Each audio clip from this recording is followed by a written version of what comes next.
Hello everyone. R N AIIMS nursing ಒಬ್ಬ YouTube ಚಾನಲ್ಗೆ ತಮ್ಮೆಲ್ಲರಿಗೂ ಸ್ವಾಗತ. ನಾನು Rakesh Kumar N, AIIMS nursing officer.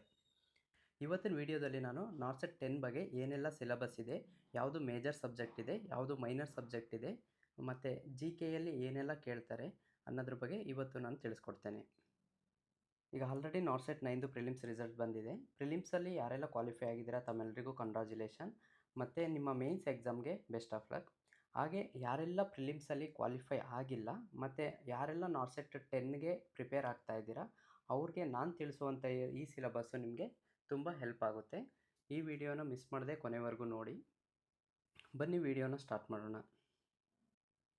Already ನಾರ್ಸೆಟ್ exam ಬಗ್ಗೆ ಬಂದು ಬೇರೆ ಒಂದು ವಿಡಿಯೋದಲ್ಲಿ ಕಂಪ್ಲೀಟಾಗಿ ನಾನು ಮಾಹಿತಿನ ನೀಡಿದ್ದೇನೆ. ಬಟ್ ಈ ವಿಡಿಯೋದಲ್ಲಿ ಕ್ವಿಕ್ಕಾಗಿ ತಿಳಿಸ್ಕೊಡ್ತೇನೆ, ಬನ್ನಿ. ನಾರ್ಸೆಟ್ ಎಕ್ಸಾಮ್ ಬಂದು ಆನ್ಲೈನ್ ಮುಖಾಂತರ ಕಂಡಕ್ಟ್ ಮಾಡ್ತಾರೆ. ಇದು ಎಕ್ಸಾಮ್ ಬಂದು ಆಲ್ ಓವರ್ ಇಂಡಿಯಾದಲ್ಲಿ ಕಂಡಕ್ಟ್ ಮಾಡ್ತಾರೆ.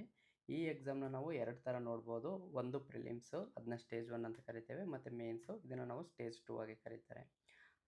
ಮತ್ತು ನಾವು ಪ್ರಿಲಿಮ್ಸ್ದು ಎಕ್ಸಾಮ್ ಪ್ಯಾಟರ್ನ್ ನೋಡೋದಾಯಿತು ಅಂತಂದರೆ, ಪ್ರಿಲಿಮ್ಸಲ್ಲಿ ಟೋಟಲ್ 100 ಮಾರ್ಕ್ಸ್ಗೆ ಇರ್ತದೆ. ಅದರಲ್ಲಿ ನರ್ಸಿಂಗ್ ಸಬ್ಜೆಕ್ಟ್ ಬಂದು 80 ಮಾರ್ಕ್ಸ್ಗೆ ಇರುತ್ತೆ, ನಾನ್ ನರ್ಸಿಂಗ್ ಸಬ್ಜೆಕ್ಟ್ ಬಂದು 20 ಮಾರ್ಕ್ಸ್ಗೆ ಇರುತ್ತೆ.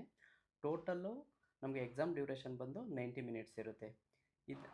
ಅದೇ ನಾವು ಮೇನ್ಸ್ ನೋಡಿದಾಗ, ಮೇನ್ಸಲ್ಲಿ ನಮಗೆ ಜನರಲ್ ನಾಲೆಡ್ಜ್ ಬಗ್ಗೆ ಏನು ಕ್ವಶನ್ಸ್ನ ಕೇಳೋದಿಲ್ಲ, ಅದರಲ್ಲಿ ಕಂಪ್ಲೀಟಾಗಿ ನರ್ಸಿಂಗ್ ಸಬ್ಜೆಕ್ಟ್ ಮಾತ್ರ ಕೇಳ್ತಾರೆ. ಬಟ್ ಪ್ರಿಲಿಮ್ಸಲ್ಲಿ ನಾವು ಕ್ವಾಲಿಫೈ ಆಗಬೇಕು ಅಂತ ಅಂದರೆ ನಾವು ಜನರಲ್ ನಾಲೆಡ್ಜ್ ಕೂಡ ಸ್ಟಡಿ ಮಾಡಿಕೊಂಡೇ ಹೋಗಬೇಕು. ಮತ್ತು ನಮಗೆ ಪ್ರಿಲಿಮ್ಸಲ್ಲಿ ಟೋಟಲ್ 5 ಸೆಕ್ಷನ್ ಇರ್ತದೆ. ಈಚ್ ಸೆಕ್ಷನ್ ಬಂದು 18 ಮಿನಿಟ್ಸ್ ಆಗಿರ್ತದೆ, ಮತ್ತು ಈಚ್ ಸೆಕ್ಷನಲ್ಲಿ 20 ಕ್ವಶನ್ಸ್ ಆಗಿರ್ತದೆ. ನಾವು ನಾರ್ಸೆಟ್ ಮೇನ್ಸ್ ಎಕ್ಸಾಮ್ ಪ್ಯಾಟರ್ನ್ ನೋಡೋದಾದರೆ, ಮೇನ್ಸಲ್ಲಿ ನಮಗೆ ಟೋಟಲ್ ನರ್ಸಿಂಗ್ ಸಬ್ಜೆಕ್ಟ್ ಮಾತ್ರ ಕೇಳ್ತಾರೆ. ಅದರಲ್ಲಿ ಟೋಟಲ್ 160 ಕ್ವಶನ್ಸ್ ಇರ್ತದೆ, 160 ಮಾರ್ಕ್ಸ್ ಇರುತ್ತೆ. ನಾವು ಡ್ಯೂರೇಷನ್ ಆಫ್ ಎಕ್ಸಾಮ್ನ ನೋಡೋದಾದರೆ 180 ಮಿನಿಟ್ಸ್ ಇದೆ. ಪ್ರಿಲಿಮ್ಸ್ಗೆ ಕಂಪೇರ್ ಮಾಡ್ತು ಅಂತ ಅಂದರೆ ನಮಗೆ ಮೇನ್ಸಲ್ಲಿ ಟೈಮ್ ಸ್ವಲ್ಪ ಜಾಸ್ತಿ ಸಿಗುತ್ತೆ. ಮೇನ್ಸ್ ಬಂದು ಟೋಟಲು 4 ಸೆಕ್ಷನ್ ಇರ್ತದೆ. 4 ಸೆಕ್ಷನಲ್ಲಿ 45 ನಿಮಿಷದಾಗೆ ಕೊಡ್ತಾರೆ. ಎಲ್ಲ ಸೆಕ್ಷನಲ್ಲಿ ಬಂದು 40 ಮಾರ್ಕ್ಸಾಗೆ ಕ್ವಶನ್ನ ಕೇಳ್ತಾರೆ. ನಾವು 80-20 ರಿಸರ್ವೇಷನ್ನ ನಾರ್ಸೆಟ್ ಎಕ್ಸಾಮಲ್ಲಿ ನೋಡ್ಬೋದು. ಏನು 80-20 ರಿಸರ್ವೇಷನ್ ಅಂತ ಅಂದರೆ ಜೆಂಡರ್ ಬೇಸ್ಡ್ ರಿಸರ್ವೇಷನ್ ಪಾಲಿಸಿ ಅಂತ ಹೇಳ್ತೇವೆ. ಇದರಲ್ಲಿ 80% ಸೀಟ್ನ ಹುಡುಗಿಯರಿಗೆ ಕೊಡ್ತಾರೆ, ಮತ್ತು 20% ಸೀಟ್ನ ಹುಡುಗರಿಗೆ ಕೊಡ್ತಾರೆ. ಇವಾಗ ಸಿಲೆಬಸ್ನ ಸ್ಟಾರ್ಟ್ ಮಾಡೋಣ. ಮೊದಲು ನರ್ಸಿಂಗ್ ಸಿಲೆಬಸ್ನ ಸ್ಟಾರ್ಟ್ ಮಾಡೋಣ.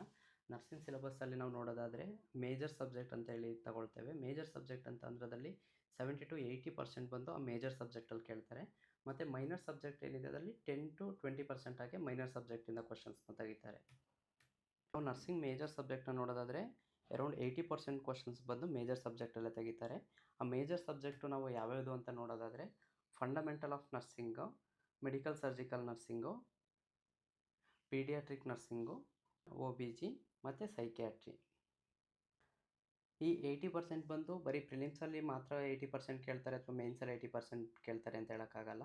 ಅವರು ಪ್ರಿಲಿಮ್ಸ್ ಅಥವಾ ಮೇನ್ಸ್ ಎರಡು ಕಂಬೈನ್ ಮಾಡಿ ಈ ಸಬ್ಜೆಕ್ಟ್ಗಳಲ್ಲಿ ಅರೌಂಡ್ 80% ಅಷ್ಟು ಕ್ವಶನ್ನ ತೆಗಿತಾರೆ. ನಾವು ಪ್ರಿಲಿಮ್ಸ್ನ ಅಟೆಂಡ್ ಮಾಡಿದಾಗ ಜಸ್ಟ್ ಬರೀ ಫಂಡಮೆಂಟಲ್ ಅಥವಾ MS ಅನ್ನೋ ಬರೀ ಎರಡೇ ಸಬ್ಜೆಕ್ಟಲ್ಲಿ ಅವರು ಪ್ರಿಲಿಮ್ಸ್ನ ಮುಗಿಸ್ತಾರೆ.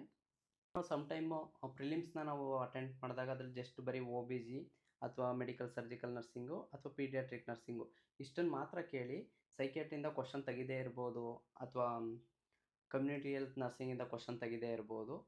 ಪ್ರಿಲಿಮ್ಸಲ್ಲಿ ಎಲ್ಲ ಕ್ವಶನ್ದು ಸಬ್ಜೆಕ್ಟ್ನ ಕೇಳಬೇಕಂತೇನಿಲ್ಲ, ಅಥವಾ ಮೇನ್ಸಲ್ಲಿ ಎಲ್ಲ ಸಬ್ಜೆಕ್ಟ್ನ ಕವರ್ ಮಾಡಬೇಕಂತೇನಿಲ್ಲ. ಎಂಟೈರ್ ಪ್ರಿಲಿಮ್ಸು ಮತ್ತು ಮೇನ್ಸಲ್ಲಿ ಅವರು ಎಲ್ಲ ಸಬ್ಜೆಕ್ಟ್ನವರು ಆಲ್ಮೋಸ್ಟ್ ಕವರ್ ಮಾಡ್ತಾರೆ.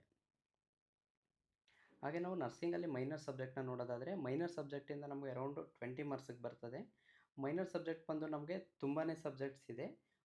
ಮೈನರ್ ಸಬ್ಜೆಕ್ಟಲ್ಲಿ ನೋಡೋದಾದರೆ ಕಮ್ಯುನಿಟಿ ಹೆಲ್ತ್ ನರ್ಸಿಂಗಲ್ಲಿ ಸಮ್ಟೈಮ್ 2-5 ಮಾರ್ಕ್ಸ್ ತನಕ ನಮಗೆ ಕ್ವಶನ್ಸ್ ಕೇಳೋ ಚಾನ್ಸಸ್ ಇರುತ್ತೆ.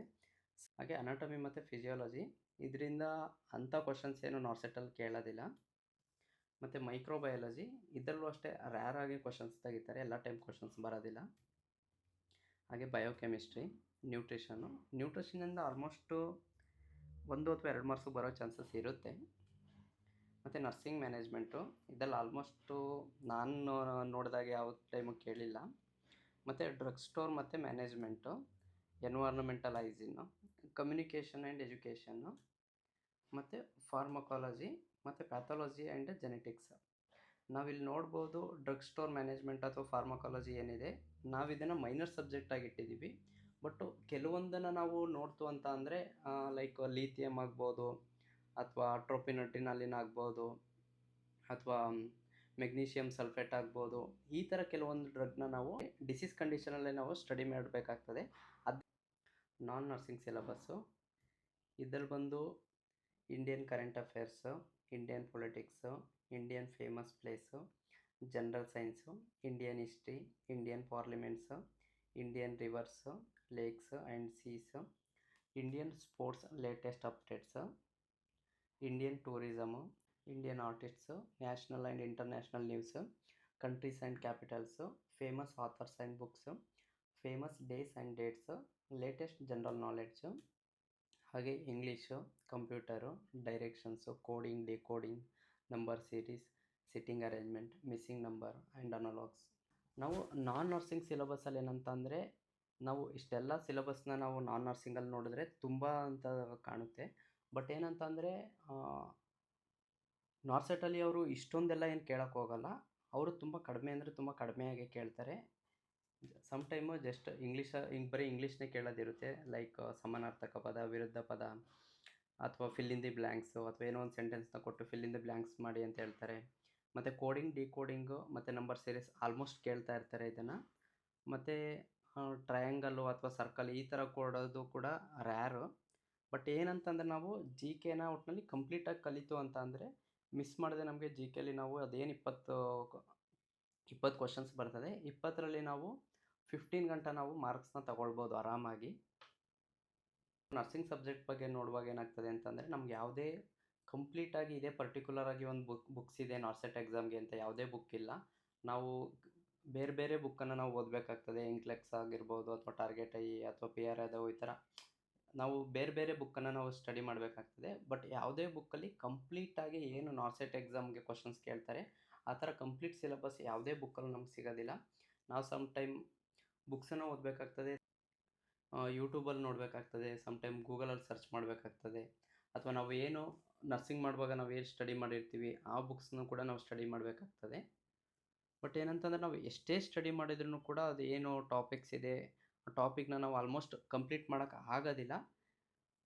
ಬಟ್ ಏನು ಇಂಪಾರ್ಟೆಂಟ್ ಕೆಲವು ಟಾಪಿಕ್ಸ್ ಇದೆ ಆ ಟಾಪಿಕ್ನ ಆದಷ್ಟು ಸ್ಕಿಪ್ ಮಾಡದೆ ನಾವು ಸ್ಟಡಿ ಮಾಡಬೇಕಾಗುತ್ತೆ.